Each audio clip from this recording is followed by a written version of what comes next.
Alhamdulillah, Alhamdulillah Rabbil Alameen, wa kafa wa salatu wa salamu ala ashrafil mursaleen, Sayyidina wa Nabiyyina Muhammad wa ala alihi wa ashabi ajma'een, wa man sanna sunnatahu wa ihtada bihadihi ila yawmiddin, amma ba'd.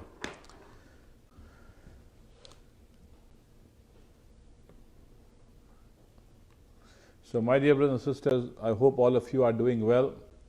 Jazakallah for joining in this dars of Quran. And as you know that this dars of Quran is twice a week, and each session lasts for 45 minutes only. So in these 45 minutes, I would like to explain the Quran word by word first, which means that I would like you to know the meaning of each word and each letter of Quran, inshallah. And then I'm going to explain the meaning of the ayat that we'll discuss. So it is very important that you are writing these the meaning of these verses, so that after the session, when you will read the same ayahs, inshallah, it will make sense to you, because you will be understanding it, inshallah. And the purpose of Quran is understanding.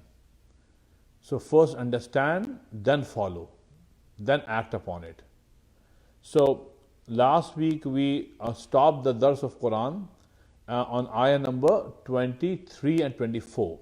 So we were discussing ayah number 23 and 24 together, because these two ayahs are linked together, same topic.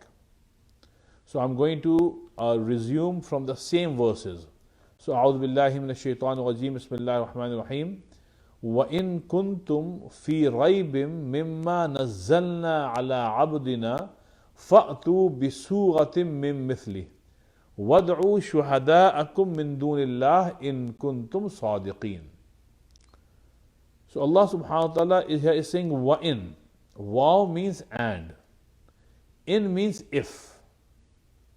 And if kuntum, you people, fi raibim, are in. Fi means in. Raib means doubt. If you people are in doubt, mimma about that, nazzalna, which I had revealed, ala upon, abdina my slave, fa'tu therefore bring, bisurah one surah, min mithli similar to a surah. So bring one surah which is similar.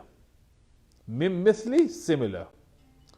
Wad'u shuhada'akum. Wa means and, ud'u means to call. And call shuhada'akum. Shuhada here means your helpers. Somebody that you think can help you write Quran, write a surah for you, then get that person or those people's help. So shuhada means your friends, your helpers. Min dunillah, besides Allah. Dun means besides. Min dunillah, besides Allah. In kuntum sadiqeen. In means if. Kuntum, you people. Sadiqeen are truthful. Now the next ayah. Fa in lam. Fa means therefore, if. In means if. Lam, not. Taf'alu, you are able to do. Allah says, if you are unable to do this, and that is write at least one surah similar to the surah of Quran, walan taf'alu, and Allah is saying, and you will not be able to do it. So wow and lan means never, and you will never be able to taf'alu, do this. So you will never be able to write a single surah like the surah of Quran. So when you will never be able to do so, Allah thinks fattaqun nar. Fa means Therefore, ittaqu, fear. Therefore, fear an-nar. An-nar means hellfire. And then Allah said, allati waquduha an-nas wal hijara. Which kind of fire is this? It's a special kind of fire. It's not like a fire that we see in the world. But this fire is the fire of hell. So I think if you are rejecting Quran and are claiming that Quran is a book written by Muhammad, Allah is saying then fear hellfire, because you are rejecting the book of Allah.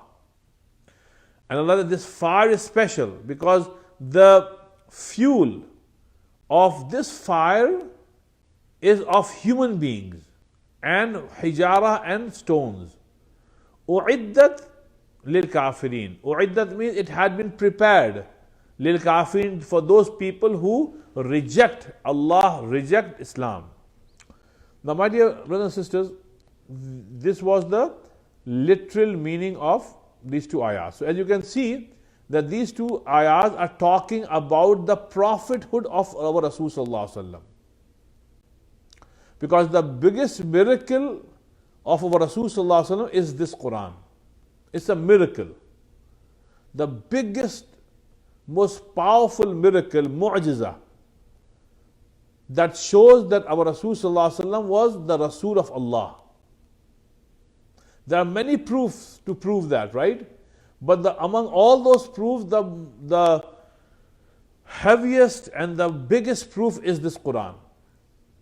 So Quran is the biggest mu'jiza, miracle that shows that our Rasul sallallahu alaihi wasallam was the Rasul of Allah subhanahu wa ta'ala. Now, why is Quran miracle? I told you that our scholars have written many to prove that Quran is a miracle. It's not a man-made book. It's not. This is the book not written by Muhammad sallallahu alaihi wasallam. This is the book written by Allah. And remember, Quran is Kalamullah. Kalam means the speech of Allah. And Allah is perfect. Allah subhanahu wa ta'ala is beyond making mistakes. Allah is perfect. Allah is not learning by experiences. Human beings learn by experiences. For example, you and I and the rest of the human beings are learning every day. This is why research, study, going through practical examples. There's theory and then there's practical. Human beings need theory and practical experiences to learn. So as we grow old, we grow wise. Or that's what we were supposed to do. And that is grow wiser with age. But it looks like that we are getting old but not wiser. We act like kids. But since human beings were supposed to learn with experience and with age, right? We will scrutinize our previous years of life and we will say, well, I made this mistake, I made that mistake at that time, I didn't understand things perfectly. Now I understand those things better. Because now I have more experience, now I have more knowledge, now I have more wisdom. So human beings, you and I, learn with experiences and with hand-on knowledge. But Allah subhanahu wa ta'ala is not like human beings. Allah is perfect. Allah doesn't go through these phases of learning and phases of experiencing. No, Allah subhanahu wa ta'ala is the creator of all situations. Allah created this world, you and me, and Allah knows what He is doing. Right? So Allah is perfect. From day one, Allah is perfect. Therefore, Allah subhanahu wa ta'ala have revealed in Ayatul Kursi and so many ayat that Allah subhanahu wa ta'ala is perfect. Right? So when Allah is perfect, then Allah's speech is also perfect. Because brothers, you and I are imperfect. So when we speak, our speech cannot be termed as perfect. You and I will make mistakes, and sometimes we'll be right. That's what human beings are all about. Right? You will make mistakes sometimes. You'll say, I'm sorry, I'm really sorry, I didn't mean to say that. Oh, I didn't understand that. Please forgive me, I apologize. Right? So human beings make mistakes. They make mistakes all the time. Sometimes we are right. But with Allah subhanahu wa ta'ala, remember, Allah is right all the time. All the time. That's why Allah subhanahu wa ta'ala said that since Allah is perfect, so the speech of Allah is also perfect. Right? So our scholars have mentioned at least 10 reasons to believe that this book is the book of Allah subhanahu wa ta'ala. It's a miracle to show that our Rasul sallallahu alaihi wasallam did not made up this Quran, but this is the book of Allah subhanahu wa ta'ala, right? So last week I think I went through 6 or 7 of them. I'll quickly go over them again for some of you who were not present with me last Sunday it was. So I'll go over those 6, 7 of them quickly, and then I'll cover the rest of them. So the first one that I mentioned last week was Rasulullah sallallahu being an unlettered person. Al-Ummi. Al-Ummi. He could not read or write. Right? So when he brought this book itself, right, was a big enough proof that the same person, Muhammad, who could not read or write before the age of 40, one day he comes back from the cave of Hira. From that cave, now he is talking completely different. The difference is like day and night. Now when he is reciting those ayat of Quran, it's completely different. The speech is different. The meaning is different. Whatever he is saying is now full of wisdom. So Rasulullah being al-ummi, unlettered person, right? He brought this book from Allah subhanahu wa ta'ala. So that is one. Second reason is fasaha and balagha. The eloquency, the language of this book itself is a miracle. Because I told you that Arabs of that time took great pride in their language. They were the most eloquent people, right? And they had so much pride when it will come to eloquency in Arabic language. So when Quran was revealed, the Arabs were the first person to understand that this is not human speech. This is beyond human. So it's called the fasaha, the eloquency of Quran, right? Made the Arabs of that time sit back and notice the language of Quran, right? Or the whole Quran, for example, إِذَا الشَّمْسُ كُوِّرَتْ وَإِذَا النُّجُومُ انْكَدَرَتْ وَإِذَا الْجِبَالُ سُيِّرَتْ وَإِذَا الْعِشَارُ عُطِّلَتْ وَإِذَا الْوُحُوشُ حُشِرَتْ, right? وَالشَّمْسِ وَضُحَاهَا وَالْقَمَرِ إِذَا These are like the highest examples of fasaha and balagha, of eloquency. Arabs understood instantly. They were the masters of this language. They understood it instantly that this language is not human. This is not human. This is something divine. So that was another reason for Quran being a miracle. Then the third thing that I mentioned was that Quran was revealed to Rasulullah in a desert, away from civilization, away from any, technological, hub. It's in the middle of a desert, right? Yet Quran in some places is predicting prophesying some events that were going to take place in future. And Quran is doing so with full confidence and conviction. Arabs were taken back by this confidence. The Quran is saying that after a few years, this thing is going to happen. And it happened exactly as Quran said. Many examples. One of the examples that I gave you last week was Alif Lam Mim Ghulibatir Rum, if you remember, right? The war between the Persians and the Romans. Allah subhanahu wa ta'ala said, well, right now the Persians are defeated, but now Allah said, Fi bid'i sinin. That in few years you will see that the Persians will be defeated and the Romans will be the winners. And Allah said so because the Romans were Christians, so Muslims have some connections with them. And the Persians were fire worshippers, so they were close to the idol worshippers of Makkah. And then so many other examples of Quran.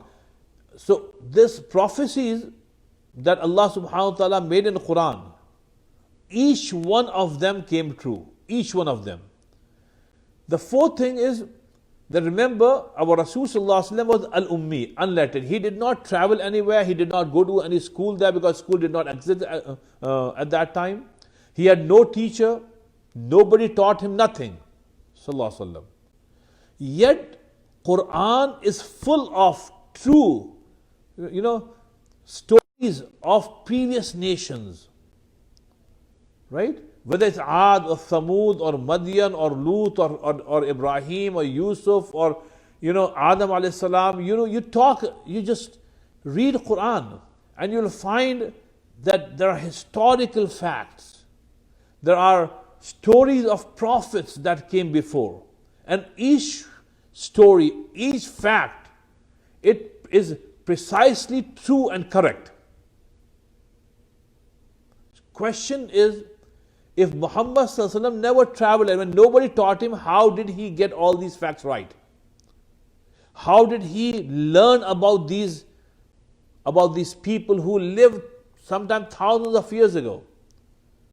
Right? Whether it's Luqman, right? Or Qarun, or Haman, or Musa and Fir'aun, or Jesus, Isa alayhi salatu wasalam, and his mom, Isa alayhi salam and Yahya, Zakaria, Yusuf, all of these stories are so precise.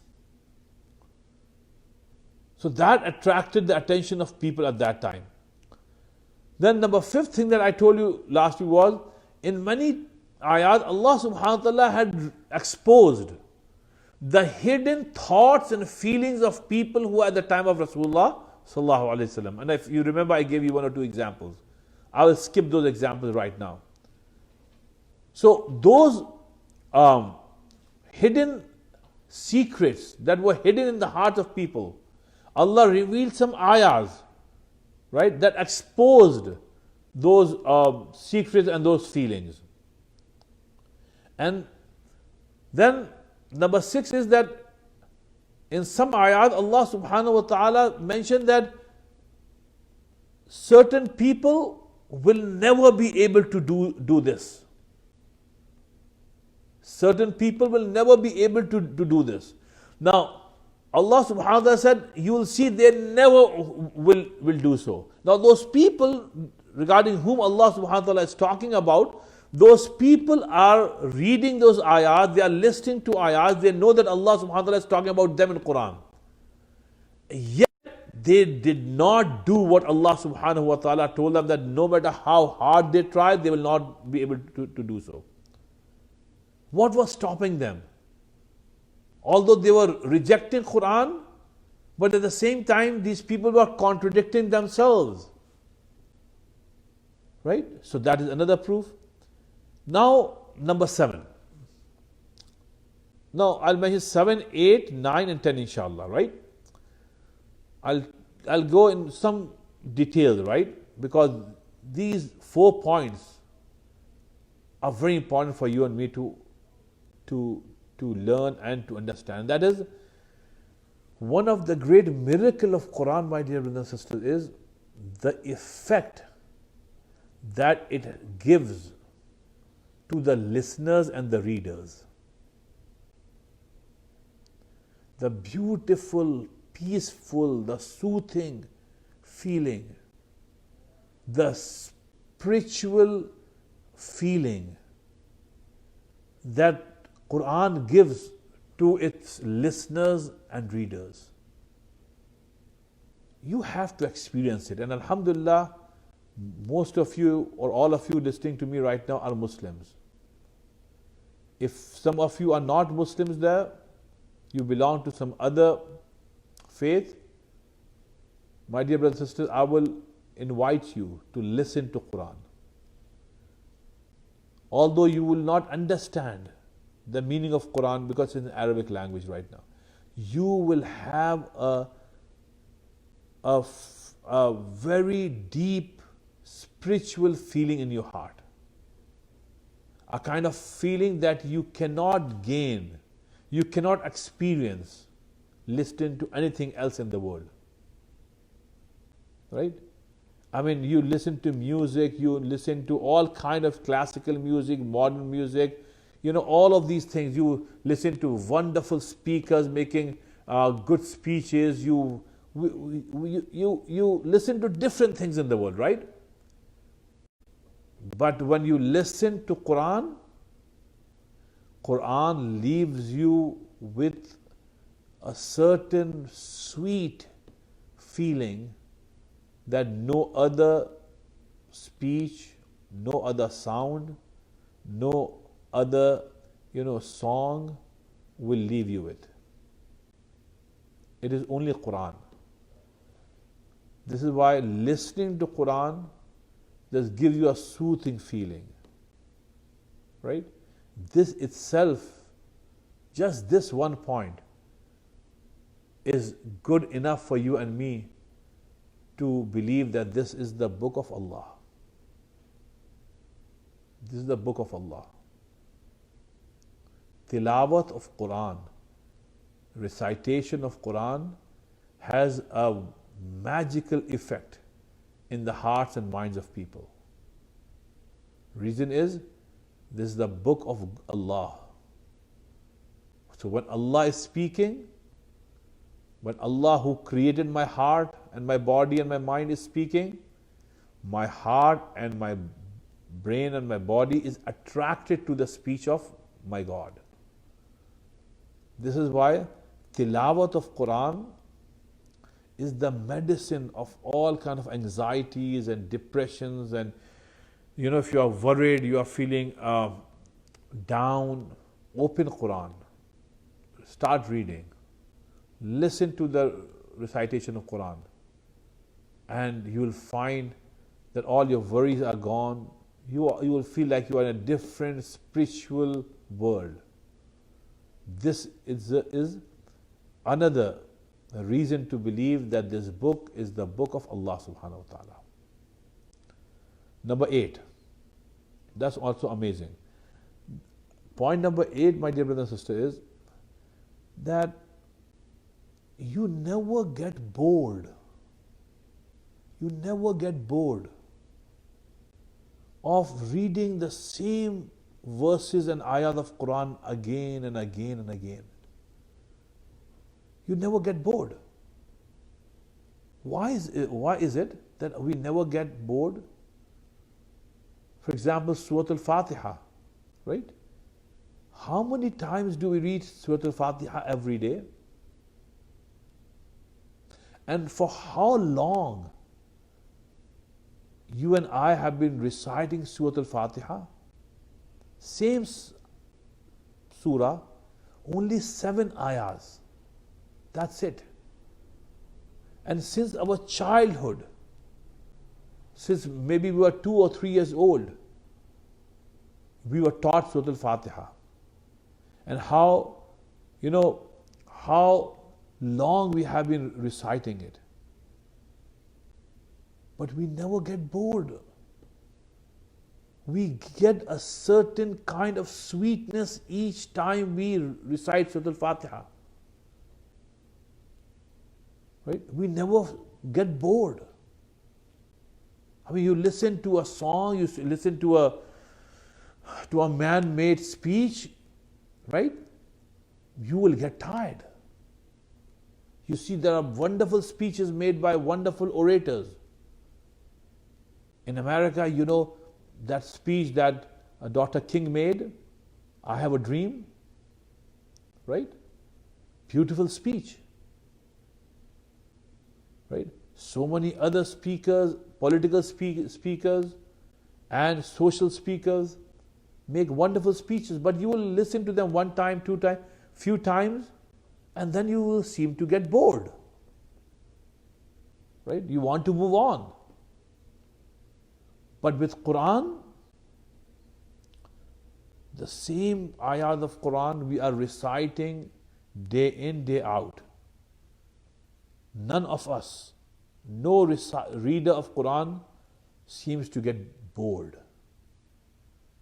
But we find more sweetness than before in the words of Allah subhanahu wa ta'ala.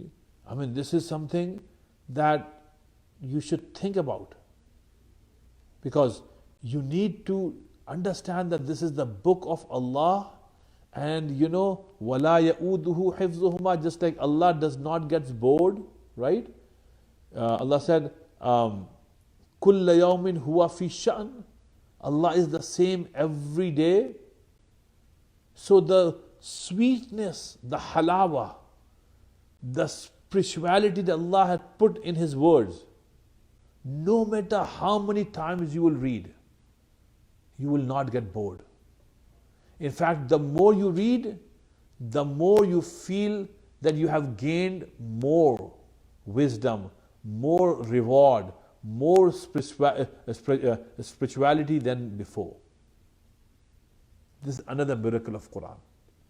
Another miracle of Quran. One more point that here I would like to mention here. Remember, Quran is the most widely read book. Most widely read book on this planet. No religious community reads their religious books, right, as devoutly and as regularly as Muslims read Quran. Even to this day, you know, Muslims are reciting Quran day in, day out. I asked you a question, you know, this Ramadan passed by us only a month ago. Think,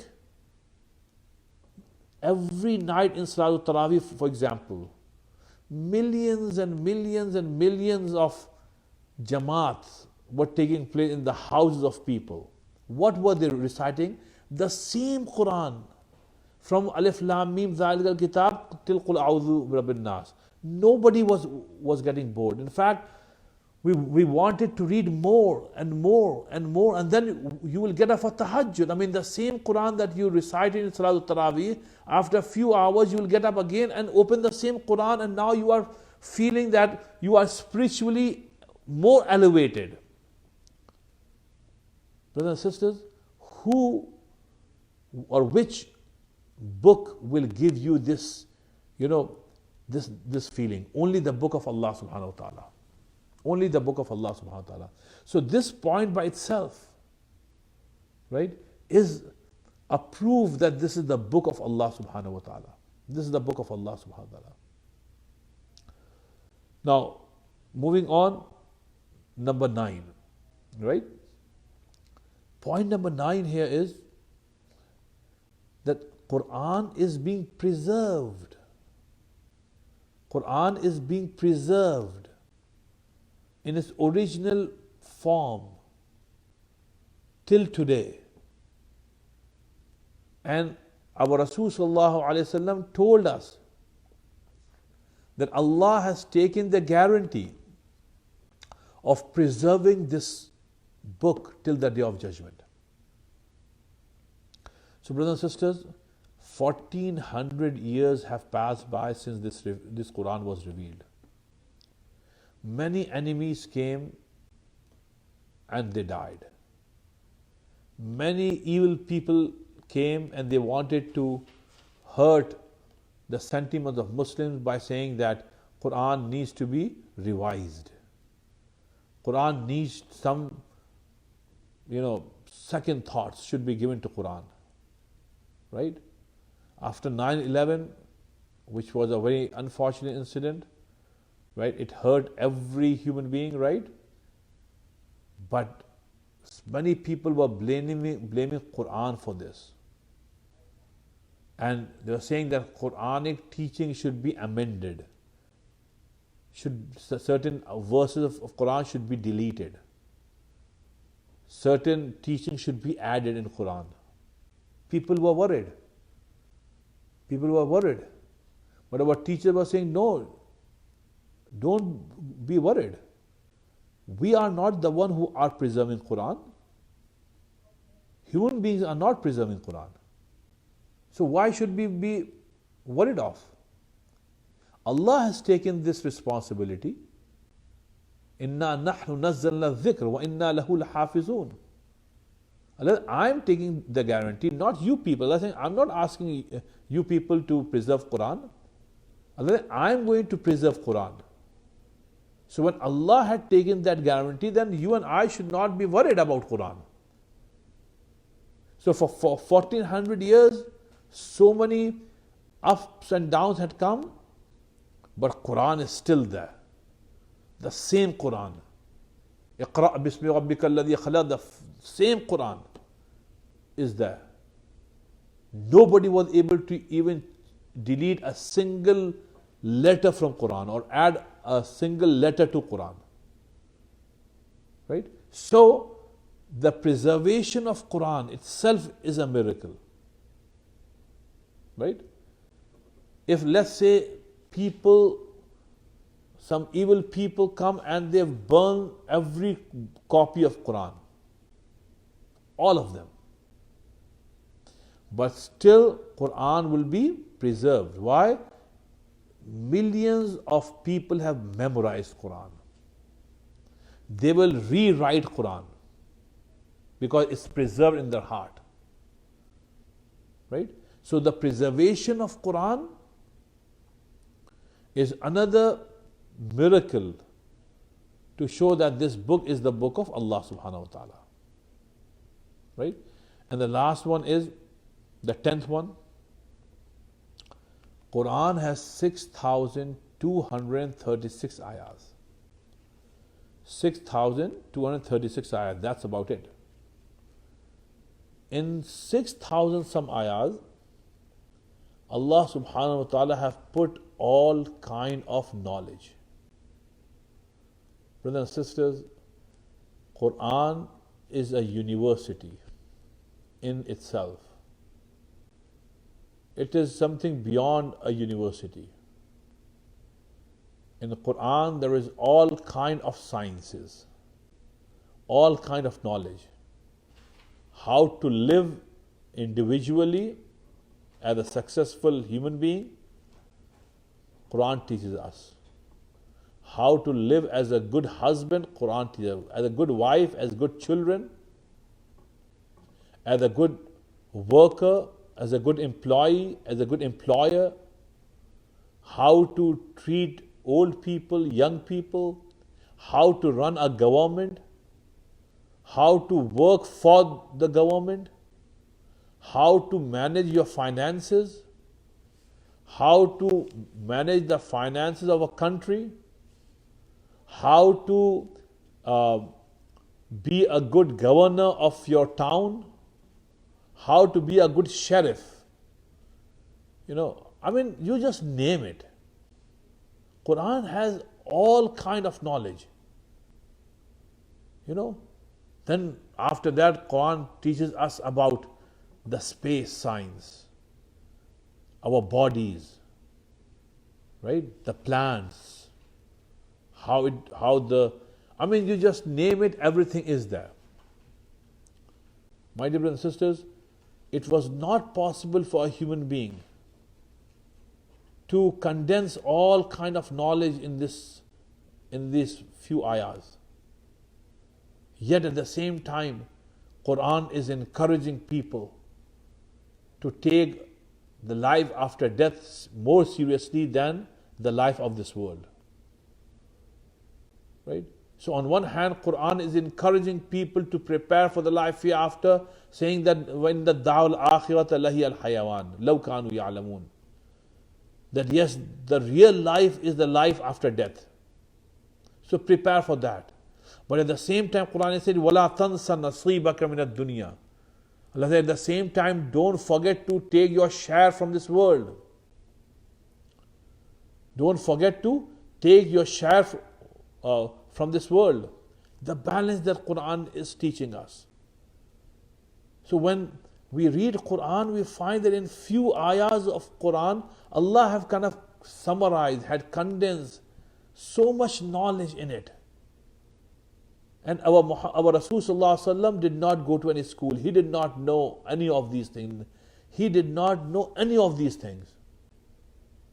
It is the book of Allah, not the book of Muhammad Sallallahu Alaihi Wasallam. Right? So these are some 10 points that I mentioned regarding Quran being a miracle, but I would like to strongly encourage all of you to keep on exploring. Keep on exploring. Right? The mu'jizat of Quran, the miracles of Quran, and each of these 10 points that I mentioned, each of these 10 points needs lots and lots and lots of more explanation. But I will leave this to you. You know, you can. I gave you some points. You explore. You learn yourself. You read more books on these 10 points. And the more you will read, the more your heart will say, yes, Quran is the book of Allah. It's not the book of a human being. Right? So, I will stop here. Now, I'll just go back to ayah number 23 and 24, and if time permits, I will cover ayah number 25. So, let's go back. So, وَإِن كُنْتُمْ فِي غَيْبٍ مِّمَّا نَزَّلْنَا عَلَىٰ عَبْدِنَا فَأْتُوا بِسُوَةٍ مِّن مِّثْلِهِ. Now, my dear brothers and sisters, Allah subhanahu wa ta'ala is saying that if you are in doubt, right, about what I had revealed to my who? Abdina. Who, my dear brothers and sisters? Allah said, not ala Muhammad. No, Allah said, ala abdina, upon my slave. Brother and sister, remember, the highest degree of love that Allah shows to anyone is when Allah calls that person my slave. He is my slave.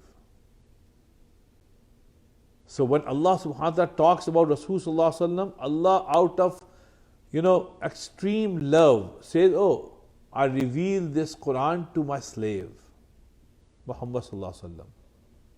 Right? For example, Allah subhanahu wa ta'ala says about Isra and Mi'raj, right? Subhanalladhi asra bi'abdihi. Allah subhanahu wa ta'ala, Allah is the most exalted who took his slave from Makkah to Jerusalem. So here also Allah said, ala abdina, not Muhammad. If Allah would say Muhammad, so that will not show Allah's extreme love towards Rasul sallallahu alaihi wasallam. But when Allah said, ala abdina, that I have revealed this book upon my slave, it shows Allah's love to Rasul sallallahu alaihi wasallam. Fa'atu bisuwatin min mithlihi. Allah said, if you are in doubt about Quran, right? Allah said, okay, then come up with one surah of Quran. Come up with surah of Quran. Now, my dear friends, think about it. Now, this is the tafsir point. And that is that 3 battles took place, big ones. Badr, Uhud, and Khandaq, right? 3 big ones.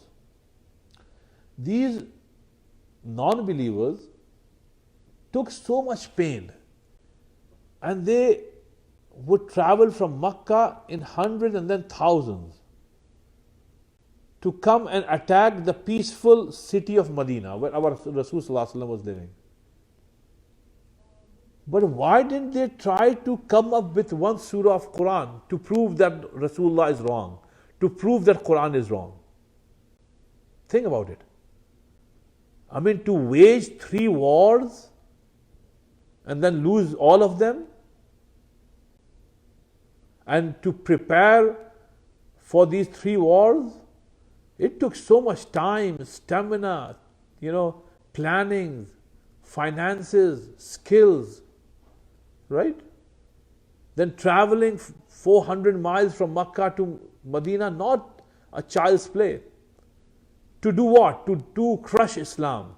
Well, they could have crushed Islam easily sitting at their home in Makkah by coming up with one surah like Quran. Had they done so, Islam would have finished right there. Because they could have proven to the world that, look, I have brought, we two people together have written a surah like Quran. So now this proves that this book is Muhammad's book, not the book of Allah, na'udhu billah. But they did not do so. And don't think that they never tried. They did try, but they failed miserably. Quranic challenge stands as fresh today as it was at the time when it was revealed. So they gave up. They were unable to come up with one single surah like Quran. So out of frustration, they said, okay, let's go and attack Medina. So Badr took place. They lost. Next year, they said, let's go again. Uhud happened. Then third year, they said, let's go, in bigger numbers. Nearly 3,000 of them. Traveled 400 miles again from Makkah to Medina to stop the spread of Islam. They failed again. They failed again. This was their utter frustration, because they were unable to come up with a single surah like Quran to stop the spread of Islam. So think about this point that I mentioned just now. So their failure taught them that you are human beings trying to write a divine surah. You cannot. So they understood in their heart that their failure to write a single surah like Quran is a testimony that this book, which has 114 surah, 6,200 ayahs, these ayahs and these surahs are a testimony that this book is the book of Allah. So the challenge, Allah said, فَأْتُوا بِسُورَةٍ مِّن مِثْلِهِ, come up with at least one ayah, at least one surah, if not 114, all of them, just one surah. And Allah said, وَادْعُوا شُهَدَاءَكُمْ. And if you say, well, I cannot do it alone, Allah said, okay, fine, get as many people to help you as possible. So وَادْعُوا شُهَدَاءَكُمْ مِن دُونِ اللَّهِ إِن كُنتُمْ صَادِقِينَ. Go and get as many helpers and assistants as possible if you truly believe that this book is not the book of Allah. And then the next ayah, Allah said, فَإِن لَمْ تَفْعَلُوا. And if you will not be able to do so. But then Allah said, by the way, let me tell you, وَلَن تَفْعَلُوا. You will never be able to do so. Lan means never. Allah is saying, if you will not be able to do so, so accept Islam. Accept the fact that this book is the book of Allah. Allah said, if you will still reject out of frustration, out of feeling of losing, Allah said, فَاتَّقُوا النَّارِ. So now fear that fire, the fire of hell, which وَقُودُهَا النَّاسُ وَالْحِجَارَةِ. The fuel of this fire will be the human beings as well as the stones. Human beings means when the people who had rejected Quran will be thrown into hellfire, the intensity of the fire will grow, because billions and trillions of people will be burning inside those flames. And wal hijara. And Allah is saying, all these stones that you people are worshipping, these idol worshippers, Allah is saying, you think that these are gods? I'm going to throw these stones into the same fire of hell. And these stones will act like fuel. and it will intensify the flames and the heat of that fire. So, وَقُودُهَا النَّاسِ. An-nas means the people. وَالْحِجَارَةِ, the stones. أُعِدَّتْ لِلْكَافِرِينَ. U'iddat means it had been prepared for people who reject the truth that comes from Allah subhanahu wa ta'ala. So it's 7:45, my dear brothers and sisters. I think I should stop here. Next week, inshallah, I'll start with ayah number 25. Right? So whatever I discussed here, may Allah make me understand them from the depth of my heart, and may Allah subhanahu wa ta'ala make you understand them, and may Allah make you and me grow in our faith in Quran, being the book of Allah subhanahu wa ta'ala. And before I let you go, one more thing, brothers and sisters, share these truths of Quran with people who do not share our faith. Please share it. Please share. Please share. You and I believe in Quran, but we don't share it with people. Please share it with people. There are people out there who are hungry, thirsty about Islam, right? But you and I are not sharing Quran, the truths of Quran, the beauty of Quran. If you are living in US, if you are living in Europe, in India, in any country where there are people of other faiths living with us, or we are living with people of other faiths, share Quran with them. Whatever you are learning, talk to them about Islam. And when you will do so, you will be conveying the message of Quran to the people. Right? If you will not do so, Allah is going to hold you responsible. Because our Rasul was, when in his last khutbah he said, Allah hal ballagtu, O people, had I not conveyed Quran to you? Sahaba said, Bala. Yes, Ya Rasulullah, you conveyed. You conveyed the message. So Rasulullah turned to Allah and he said, Allahumma shahad. Allah, be a witness that these people are accepting the fact that I did my job. I conveyed Quran to them. So my dear brothers and sisters, are you conveying Quran to the people who do not share our faith? I'm not saying that you go and convert them. No, that's not in our power. Allah is the one who shows the right path to the one who He wishes. Your job and my job is just to convey. So try to do so. Very important, my dear brothers and sisters.